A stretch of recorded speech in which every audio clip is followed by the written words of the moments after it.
This is an Old Gamer Rants Live, Episode 3 for the weeks of January 29th, 2017. Resident Evil put Marvel in my Final Fantasy! Hello gamers, and welcome to the show. This is our completely unscripted news program where we cover the biggest news stories of the past 2 weeks. Now, we can't cover everything. Some things we miss. I try to keep up with gaming and tech news as much as possible. I tried keeping up with it, as much as I can. I read a lot of articles, read a lot of blogs, watch a lot of videos. We had a massive surge of stuff 2 weeks ago because of CES 2017.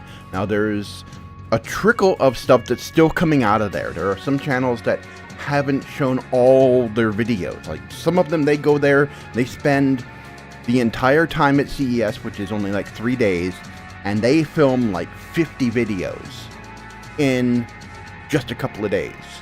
And then they then edit all those videos over a period of several weeks and then release them. Some of them just go there and they just film. And then they take all that raw footage and they piece together episodes, and that takes a lot of work. Video editing is time consuming. Even on high-end rigs, it can take a while to render stuff at 4K or 1080p or whatever resolution they're working on, depending on their hardware. And that takes a while to do that.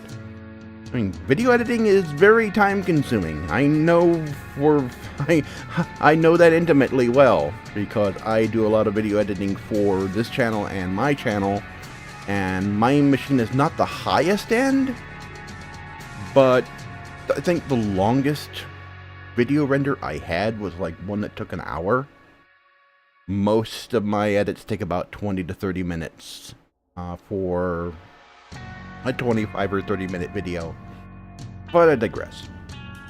So we don't cover every piece of news that comes out, only the most interesting stuff from the past 2 weeks. Now, if there's any big stories that you think that we didn't cover, that you thought were interesting, share them in the comments below. If you're in the Google Plus community, if you're in our Google Plus community Gamers Bay, share them in the comments below for this thread. And let's talk about it. Let's talk about what we didn't cover, what you thought was an interesting news item for the past 2 weeks. So let's get on with the news. Capcom finally did something right. The reviews are out. Now, Resident Evil 7 Biohazard may not be perfect, but the game goes back to its roots. It finally captures the survival horror aspect that was the original Resident Evil without the hokey Jill sandwich dialogue. And I haven't played the game myself. I don't usually play horror games, but there are people who I know who have, and they absolutely love this game. And I have watched various live streams, and the one big issue with this, not an issue, but the big thing with this is that it's great in and out of VR. It may not be it, but this is the closest VR has gotten to having a killer app. And this may be the thing that actually sells PSVR.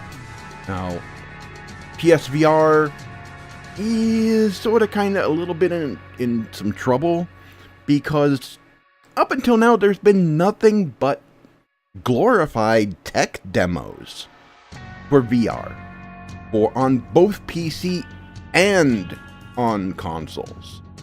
And there are VR experiences on mobile devices, and those are limited, of course, because of what they are. Mostly 3D video or some minor experiences. There aren't any big name games, but we've had games from big name studios that are just barely classify as a game. Like that, the Batman VR game for the PSVR, where it's almost like a ride the rails sort of thing. And we don't really have a game where you actually walk around in virtual reality. We haven't had a game like that where you actually walk around in virtual reality and interact with stuff the same way you would just a regular game when you're looking at it on the screen. And this is the game that does that. It lets you walk around in VR, look around, aim with your gun, use items in the world without having that hokey whole thing where you teleport around like they do with the HTC Vive, which I don't like. That I wish they got away from doing that particular mechanic where you're just teleporting around the room. You can actually use the controllers to actually walk. I like where we're able to actually move around the room with the controller instead of just teleporting all over the place. This is close. This is close. This could end up being, the game that sells the PSVR. Now, Resident Evil's not for everybody. Not everybody likes survival horror games. So I think this may not be the killer app. This is darn close. And this should be the template that other game studios use to make their PSVR experiences. It should follow what Capcom did with this game for their other genres. FPS games, RPGs, whatever. Follow the formula they made. Stop producing these tech demos. Stop producing these ride-the-rail shooters where you can't explore, you can't do anything in the world, you're just standing in one spot and just turning around and shooting stuff, or you're teleporting around and not really walking around the world and interacting with anything. Stop doing that and actually make games where we can actually move around the world, interact with stuff, like this game does in VR. This is what VR needs. This right here is the kind of game that VR has been needing. Now on the PC version, it doesn't have VR support. Hopefully Capcom will be coming up with support for HTC Vive and Oculus Rift at some point. I'm fairly certain that's likely going to happen. They're going to give the PS4 version some time first before they roll that out on PC, most likely. I can't see Capcom not doing VR for this game on PC.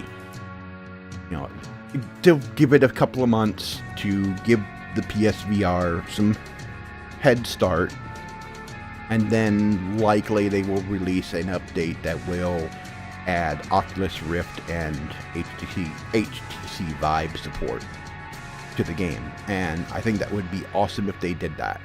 And they probably will, but they're going to wait so that PSVR has time to, really catch on. Because this is a fairly high-profile game. This is the first major AAA studio game that's come out that actually does VR well. So, Capcom, you did great. Now, do it again with Mega Man.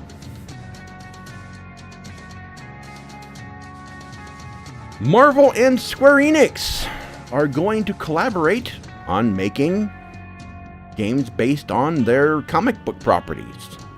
Now, this doesn't mean that we're going to see Iron Man flying around through Final Fantasy XIV or Final Fantasy XV. What's going to happen is that some of Square's other companies that they own, Crystal Dynamics and the other companies that and possibly Eidos, will be producing games for the Marvel Universe. And there's been talk that they will be developing a Marvel game universe. Like they have the comic book universe, which is floundering because they're catering to SJWs and they need to stop that or it's going to kill their comic books. The cinematic universe, which is just kicking butt everywhere it goes. And then they're going to have a gaming universe where they're going to create games and they're going to build up its own universe for games, just like they did with the movies. That's going to be interesting. Crystal Dynamics is going to be developing some games, so now they're pretty good. I mean, they proved themselves with the Tomb Raider games. IDOS has been really good with Deus Ex. So it's going to be interesting to see exactly what we get out of this. Possibly action games, RPGs. I would love to get, some Marvel Avengers RPGs out of this.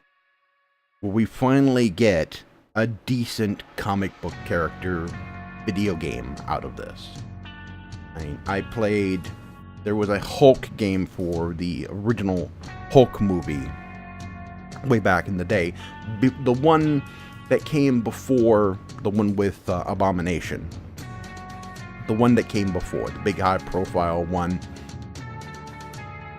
That was, it was okay, but it wasn't great, and it had issues. I had a Turtle Beach sound card then, and for some reason the game wouldn't work with the Turtle Beach sound card for some odd reason. But yeah, we need some decent Marvel video games. In the cinematic universe, Marvel's killing it. In the comic books, it's dying because they're catering to SJWs. They need to stop that because it's killing them. And they're going to be making these games. No actual titles have been announced. So we'll see what happens in the next coming months. We might actually get some word on exactly what they're working on. Probably at either E3 or GDC. GDC is going to happen before E3. I don't think we're going to get anything before GDC because it's too soon. We might get a announcement trailer maybe at E3. No gameplay because it's too early. But we may get some kind of an announcement of something at E3, most likely. So, it's looking good. It's looking good if you are a fan of Marvel. And, it's about time somebody actually took took comic book characters seriously in games. We do have, some other games. We have, Marvel Heroes, which has actually improved. And we have various comic book theme MMOs out there. And they're okay. They're not great. I mean, DC Universe Online is alright, but it's not perfect. So, hopefully we're going to get some good stuff out of this. Hopefully.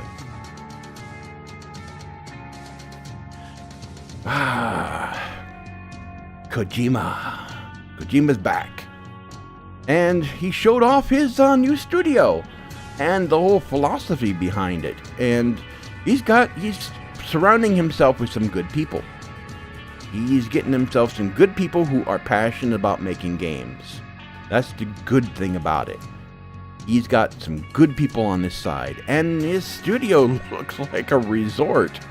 I mean, this is this picture is a cafeteria from his studio. And when you walk in the entrance, he's got this whole statue sitting there with the flag for Kojima Productions, and it's a statue of a man in a spacesuit, and it's Norman Reedus inside a spacesuit. So, I mean, it's pretty interesting looking. There was a video on YouTube that does where he gives a tour of the whole place, and it's fascinating. I mean, this guy has some deep pockets to build this stuff. He's in a high-rise building, and this place looks like he poured a lot of money into it. So he must have had some pretty deep pockets from the Metal Gear franchise, from all the money he's made from making all those games when he was with Capcom. I mean, sorry, not Capcom, with Konami. Oh, to the things you say when you are recording unscripted, live, well, semi-live. YouTube's not, YouTube still hasn't fixed their crap.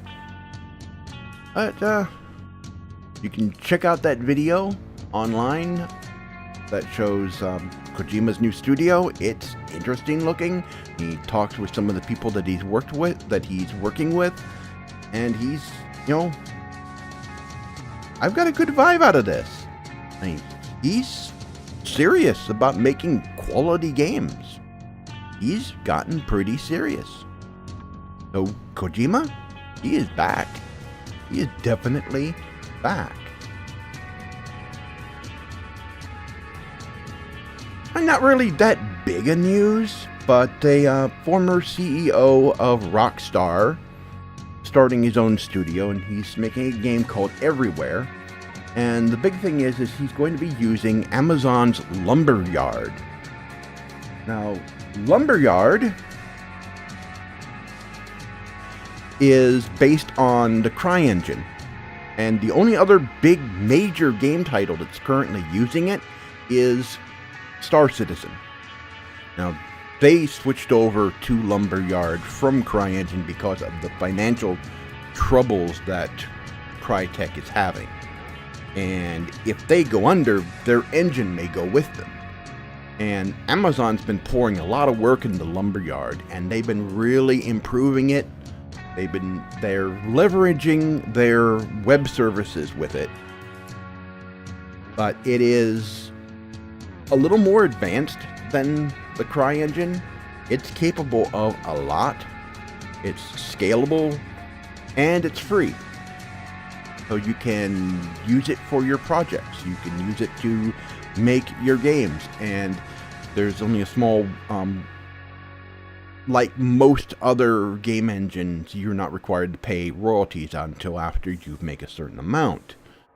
So, not really a big news story, per se, but an interesting one, because Lumberyard is quickly growing to be one of those big major engines. Like, you've got the Unreal Engine, you've got id Tech's engine, you've got Frostbite from EA, you've got was it the A1 engine, which was used for the Metro series. You've got the engine made by CD Projekt Red. So it's becoming one of those top engines that people are looking at. And because it's free, you know, indie studios which don't have deep pockets could use it, and they would get some pretty powerful tools for making games. So, you know, it's not a big news story, but if you look at exactly what this means, it means that this engine is really picking up. It's becoming a major thing for the gaming industry. And that's a good thing, because the CryEngine is not a bad engine. And if Crytek goes under, what happens to that engine? At least it will live on because of Amazon, because of Lumberyard.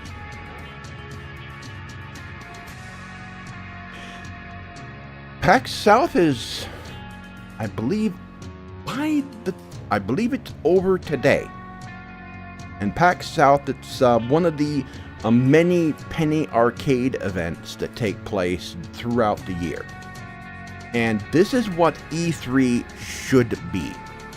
These events. These are open to the public.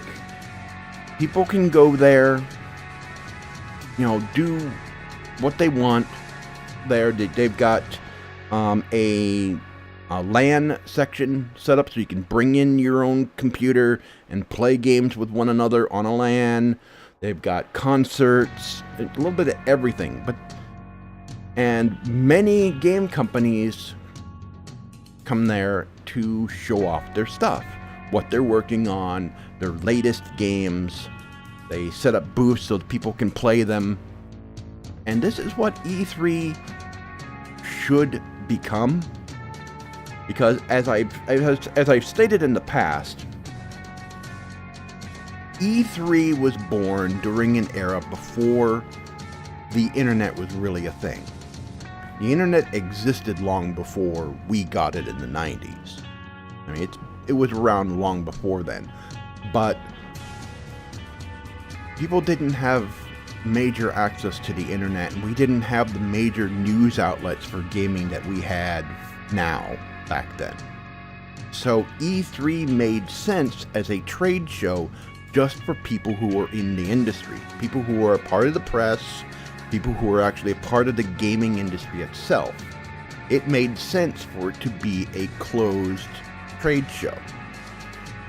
Fast forward many years, nearly 20 years, almost 25 now, I think, almost. I do my math. But fast forward now, the internet is ubiquitous. Everybody's got one of these. Smartphone. Everybody's got internet access on some of these. And internet's everywhere. And there are news outlets all over the place. You have a whole mess of YouTube channels that do nothing but gaming news. We're doing gaming news.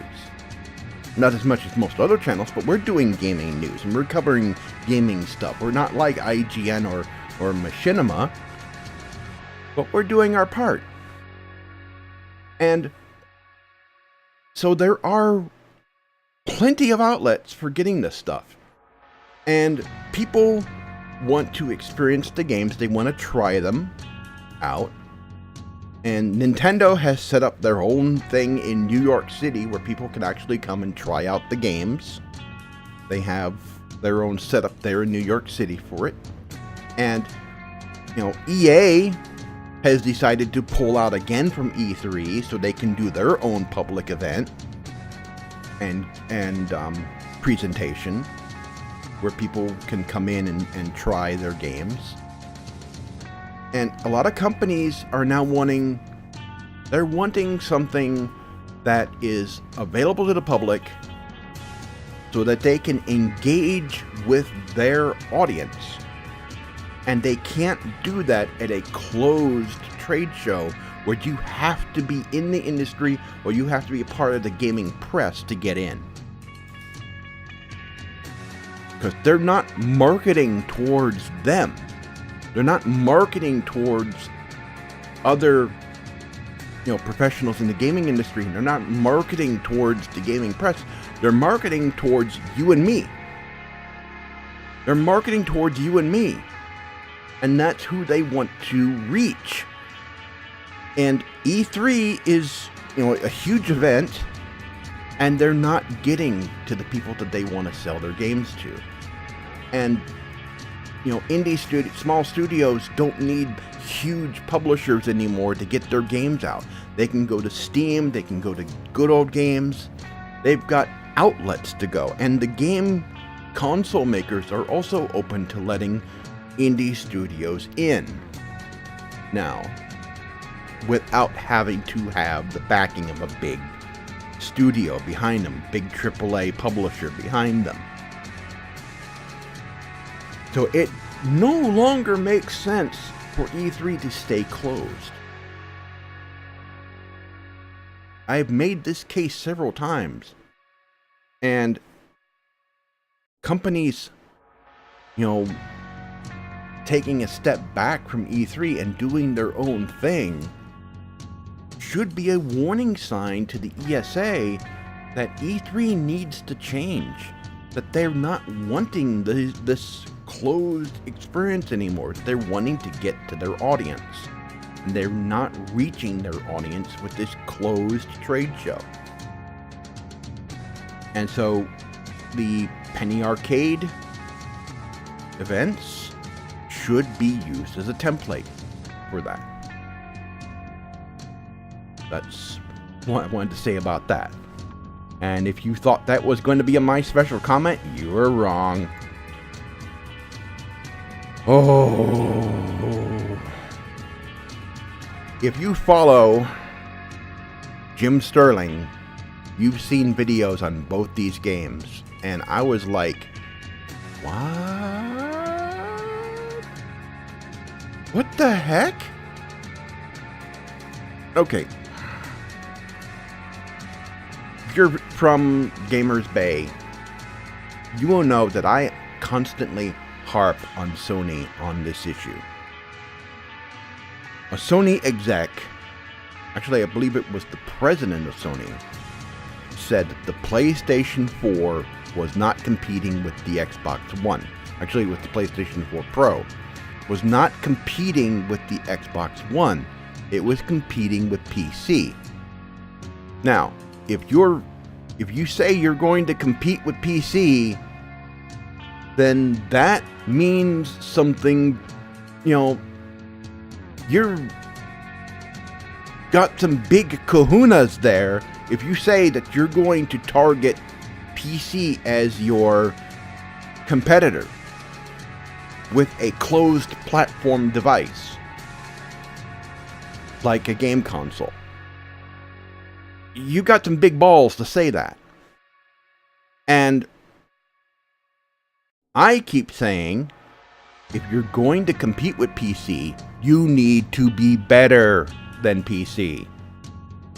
Well, recently, Sony's official PlayStation channel has featured 2 games on it, and Jim Sterling's done videos on these 2 games that are like makes you think, what the fuck? What the heck is Sony thinking?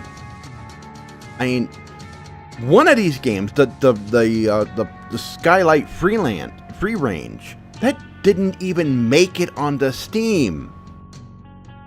It tried, but it didn't even make it onto Steam. These are worse. These 2 games are worse than Unity asset flips, which are common on Steam Early Access, like Steam Greenlight, where you take an asset flip is where you take the Unity engine and you take just the stock assets to come with Unity and you slap together a game with it. And you might maybe mirror flip some of the assets around to make some of them look different. And you might steal assets from other games, like some games have done so before. And one company that was really bad at releasing crap like that was Digital Homicide. And they were kicked off of Steam eventually because their games were so crappy and they treated their community with so bad. And they sued because of bad reviews, because their games were crap, and they sued users for giving them bad reviews. You don't do that. Valve kicked them out. Now we're getting games that are like that on the PS4. And I'm thinking, okay, Sony wants to compete with PC with the PS4 Pro. So instead of being better, they take the worst aspect of PC gaming and they bring it into the PS4. The worst aspect being there is a lot of crap out there. I mean, take a look at, Steam Greenlight. Take a look at Steam Early Access. Some of that stuff is shit. Some of it is good. Check the reviews. The reviews are usually a good barometer for whether something is good or not. Greenlight is a program on Steam that is meant to get games into the store, but it's the community that decides which ones are good enough to get in and which ones are not. Some of these didn't make it. They didn't make it on. But Sony's letting these two come in. These pieces of crap that are barely games at all are on PSN. You can buy them. And it's like, okay, you're trying to compete with PC and you're pulling from the worst aspect of PC gaming to do so. That's not how you compete with PC, Sony. If you want to compete with PC, you've got to do better. And this isn't better. No, you...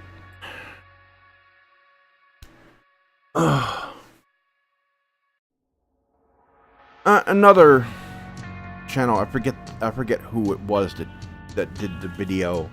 They highlighted the broken promises of console gaming. That one of the things that console fanboys bring up a lot is that consoles are easier to use than PCs. And that's just not the case anymore. I mean, you try to download stuff from the PlayStation Network, it is slow as heck. I mean, we went to install Final Fantasy 15 on our PS4, and it literally took an entire day just to download Final Fantasy 15. Whereas, I installed a 30 gig game on my PC, and it took me about 20 minutes. And it took an entire day to download Final Fantasy 15, which is not that much bigger.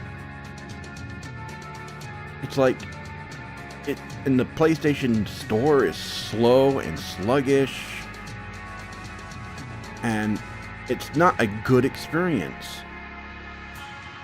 And they're wanting to compete with PC with that. It just boggles my mind as what they think PC's all about. It's about more than PC. The big draw of it is freedom of choice. Because you're not locked into a single store. I mean, Microsoft's trying to get people to buy stuff only through their stuff, but you can get games from multiple sources. You can get them from Good Old Games, you can get them from Steam, Direct to Drive, all sorts of various other stores online. You can get your games from. You can get them from the Microsoft Store in Windows 10 if you wanted to. And there's another Steam-like service called Desura, which is for Windows and Linux, Mac, I believe. And you can get your games through those. So you have choices. And the prices are actually pretty good.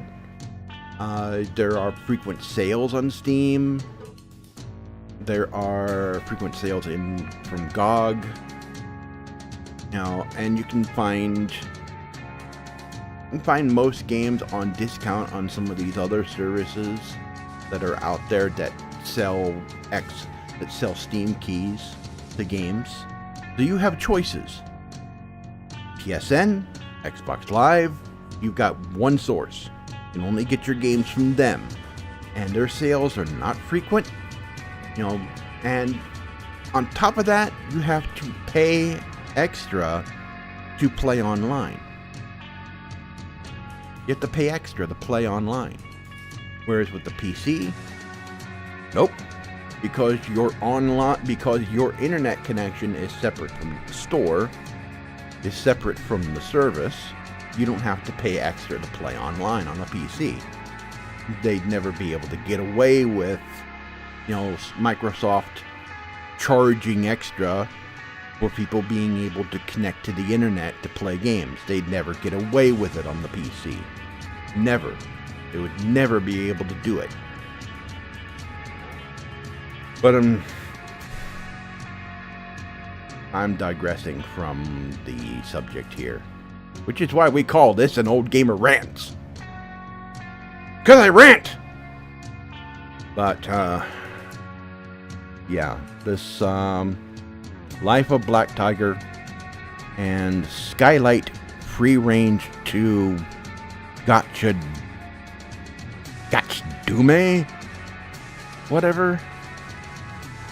Now, these look like something that was easily thrown together in a Game Guru, which is something I have from Steam, which is a really simple game development set tool.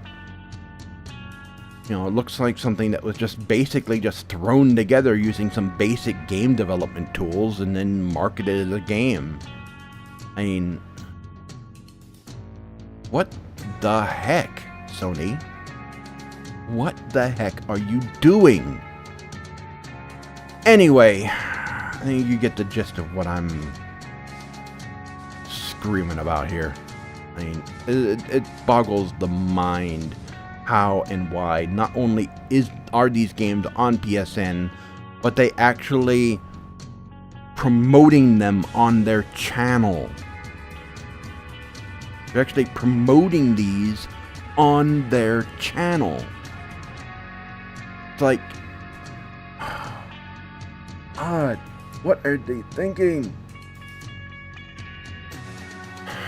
Anyway, the show is supposed to be live, but we haven't been live for a couple of weeks because something's wrong at YouTube. Now, I've done tests from my location. It's not my computer, it's not my internet connection. I've done tests. I can stream to Twitch just fine, but to YouTube, we can't. There's nothing wrong with our channel. We don't have any strikes, so we're not barred from streaming, because if you get a strike, you're barred from streaming and uploading. So we don't have strikes against us. There's no other problems. It's just that when we go to stream, no matter what settings we use the settings. I'm using the settings that YouTube wants in OBS, and I'm not getting any error messages in OBS when I start the stream. Yet for some reason, YouTube says it's not getting any data, and no stream comes up, doesn't come online at all. So I don't know what's going on. This show is supposed to be live, but I've had to record it the past couple of times because the live feature is not working. I was able to do it once live. I was able to do it once, and that's it. And after that, it stopped working. So I don't know what is YouTube's problem, what's Google's problem. They need to fix this. I don't know what the issue is, but they seriously need to fix this. There's been a lot of problems going on. I'm told there's a lot of problems happening. Not only are people losing subscribers from their channels because of the changes in how YouTube works, they're losing views, a bunch of things, and also Google Plus is acting strange. Fix your shit, Google. Fix your shit. That's all I can say. And okay, we haven't covered every news item here. As I said, if there's any news items that you can think of that I didn't touch on with this episode, share them in the comments below. And if you're in the Gamers Bay community on Google Plus, share them in the comments below on the thread. Let's talk about some of the news that you might have seen that we didn't talk about. So next 2 weeks, let's see what happens. Things that are coming up in February, which we may not be able to cover, let's see, the next show. Yep, the next show in 2 weeks, we may not be able to, we might. It depends on when it starts. In February, the Final Fantasy XIV Fan Fest in Germany is supposed to start. The European Fan Fest. Now, at the European Fan Fest, they're going to be covering all the stuff they didn't talk about in the US and Japanese Fan Fest. We're finally going to get all the juicy details, because last time an expansion was coming out for the MMO, when Heavensward was coming, they saved the best for the last Fan Fest. So they're going to do the same thing here. We already know, we already have a confirmation on one new job, and that is Red Mage. Now, they did the same thing with Heavensward. They revealed one job, and then after that, they revealed the rest, and they gave us a whole bunch of details. There's several things that's going to be happening with Stormblood, which is the next expansion. One, we're going to get information on the new jobs. We're likely going to get 3. Final Fantasy XIV is an MMO that relies on the Trinity, is DPS, healer, and tank. So we've got the DPS is announced already, Red Mage. So now we need a tank, which has been teased. Yoshi P, the producer, came out in the US with a, well, actually it was in Japan. He came out with a Spider-Man t-shirt on. And he did this the last time with Heavensward. He came out with a t-shirt with a specific theme on it that was sort of a clue to what the new job, what one of the new jobs was going to be. This time he came out with a Spider-Man t-shirt. Now, you think Spider-Man, okay, web shooters, swinging around, and then maybe you think, okay, who directed Spider-Man movies? John Romero. Or no, Sam Raimi. Samurai. So we're likely going to be getting Samurai, possibly as a tank class. And there has been some stuff in the game hinting at possibly Time Mage or Blue Mage as the healer. That is in Heavensward, that's in the game itself, with the Hildebrand quest, with Gigi, the little Mamet that Hildebrand is traveling with, has the ability to heal, resurrect, and restore things using time magic. We may be getting a Time Mage or a Blue Mage that uses time magic as the healer. So we'll see. But that's coming up. Also, the game will be getting a massive combat revamp.